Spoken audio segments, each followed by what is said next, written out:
was an icon of engineering, the supermodel of British aviation.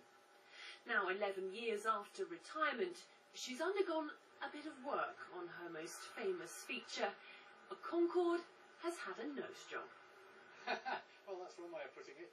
I mean, it is an iconic aircraft, so we were very keen to try and get this nose back in operation, because we're so used to seeing these aircraft in museums, sitting there looking rather sad and doing nothing, that we thought it would be wonderful if we could bring a bit of life back to it.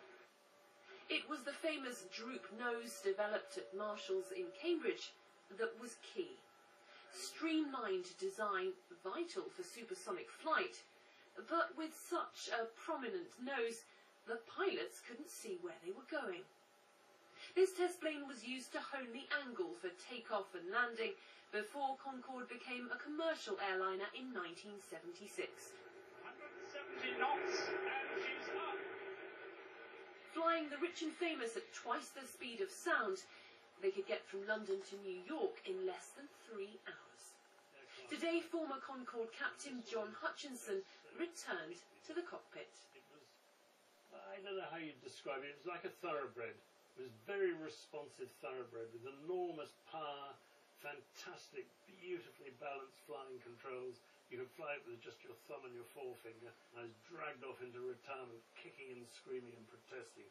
I did not want to part company with this absolutely magnificent, iconic aeroplane. In the year 2000, a crash killed all 113 people on board and marked the beginning of the end of Concorde's career. As passenger confidence plummeted after 9/11, airlines announced it had become too expensive to run, and Concorde made its final flight in 2003. Time to say goodbye. And they came in their thousands to do so. It still looks brilliantly modern. Catches everybody's imagination, and it's a wonderful thing to look at. And I think the great sadness in many people who find we haven't been able to replace the aircraft with a more modern supersonic transport aircraft. Volunteers have spent a year returning the nose to full working order, and today, on the 11th anniversary of Concorde's final flight, she was back in the spotlight and taking a bow. Claire McGlasson, ITV News, Cambridge.